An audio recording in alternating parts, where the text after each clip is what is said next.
Chapter 2. The Council with the Munchkins. She was awakened by a shock so sudden and severe that if Dorothy had not been lying on the soft bed she might have been hurt. As it was, the jar made her catch her breath and wonder what had happened, and Toto put his cold little nose into her face and whined dismally.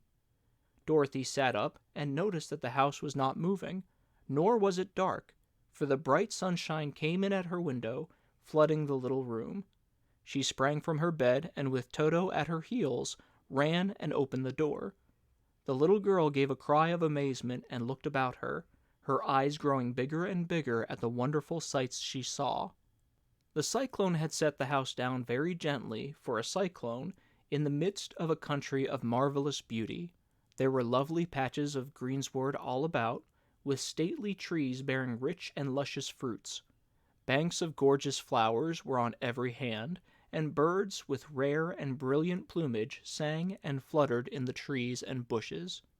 A little way off was a small brook, rushing and sparkling along between green banks, and murmuring in a voice very grateful to a little girl who had lived so long on the dry, gray prairies.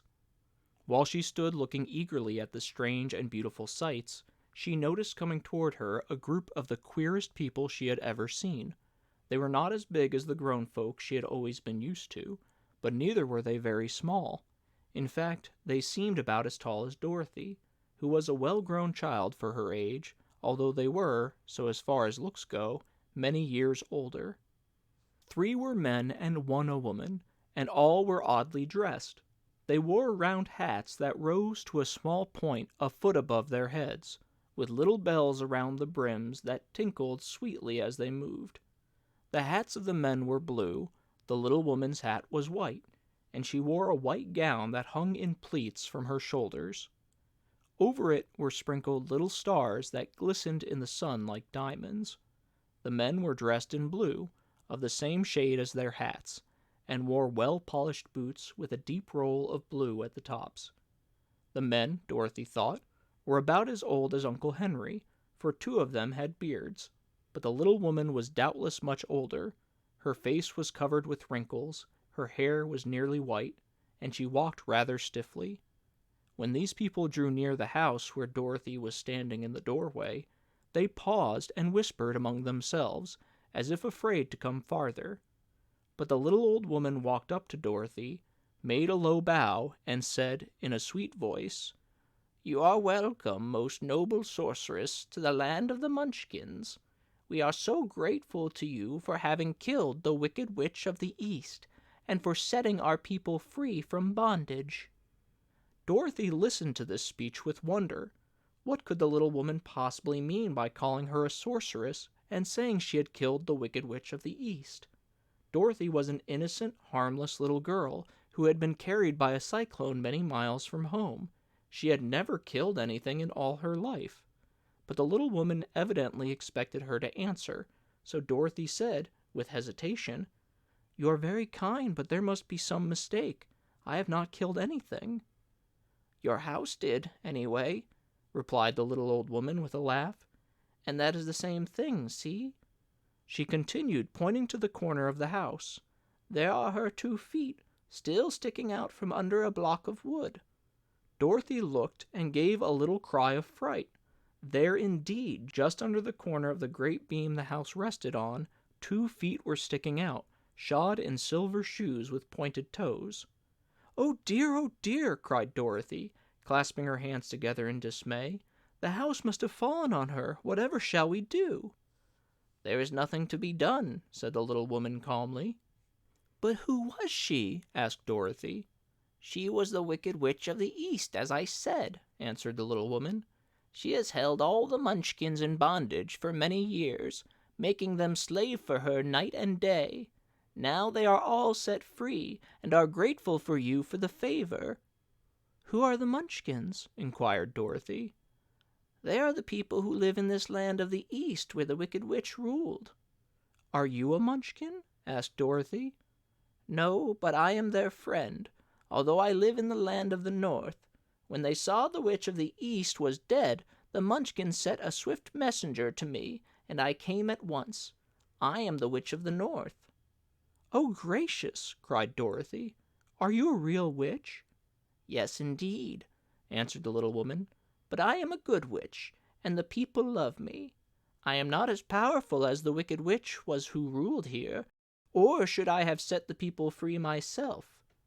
"But I thought all witches were wicked," said the girl, who was half frightened at facing a real witch.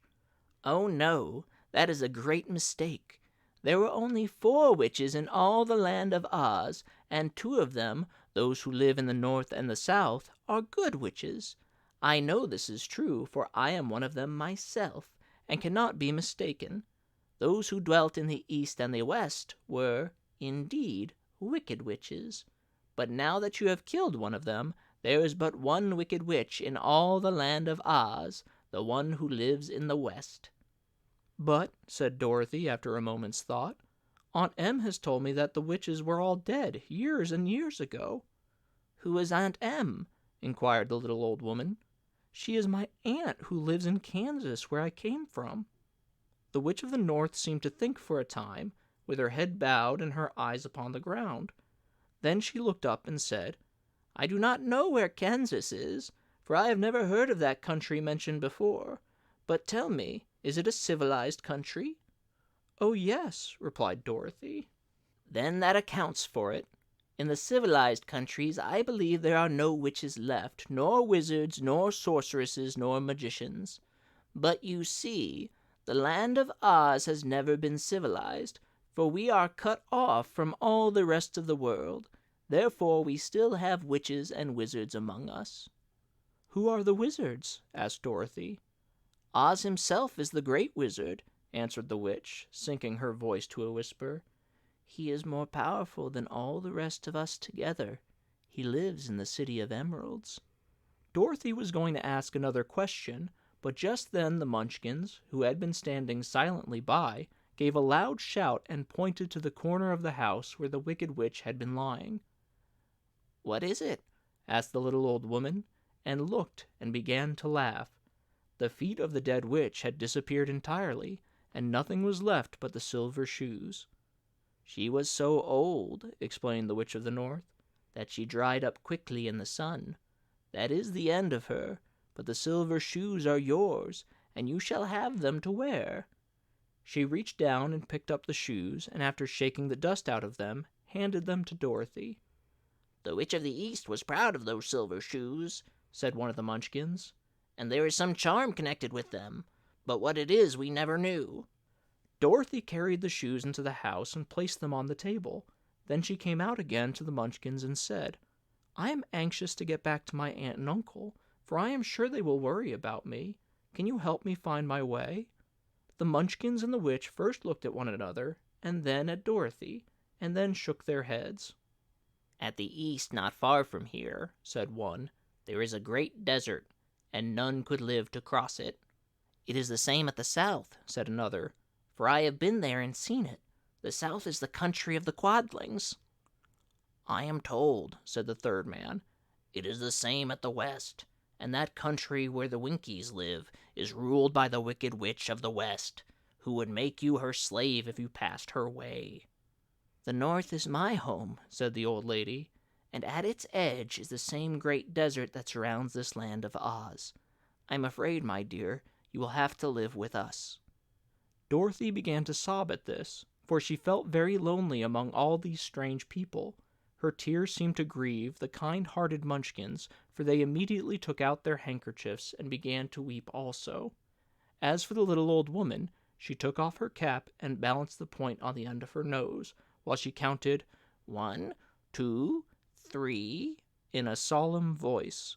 At once the cap changed to a slate, on which was written in big white chalk marks, "Let Dorothy go to the City of Emeralds."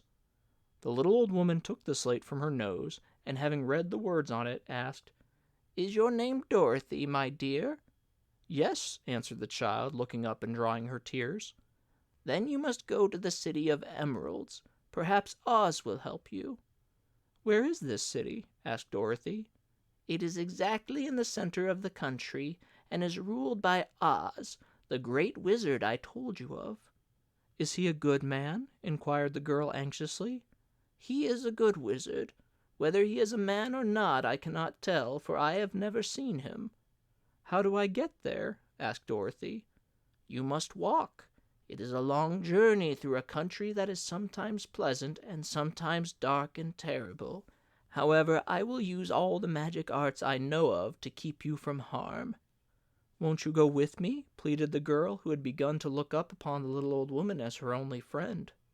"No, I cannot do that," she replied, "but I will give you my kiss, and no one will dare injure a person who has been kissed by the Witch of the North." She came close to Dorothy and kissed her gently on the forehead. Where her lips touched the girl, they left a round, shining mark, as Dorothy found out soon after. "The road to the City of Emeralds is paved with yellow brick," said the witch, "so you cannot miss it. When you get to Oz, do not be afraid of him, but tell your story and ask him to help you. Goodbye, my dear." The three Munchkins bowed low to her and wished her a pleasant journey, after which they walked away through the trees. The witch gave Dorothy a friendly little nod, whirled around on her left heel 3 times, and straightway disappeared, much to the surprise of little Toto, who had barked after her loudly enough when she had gone, because he had been afraid even to growl while she stood by. But Dorothy, knowing her to be a witch, had expected her to disappear in just that way, and was not surprised in the least.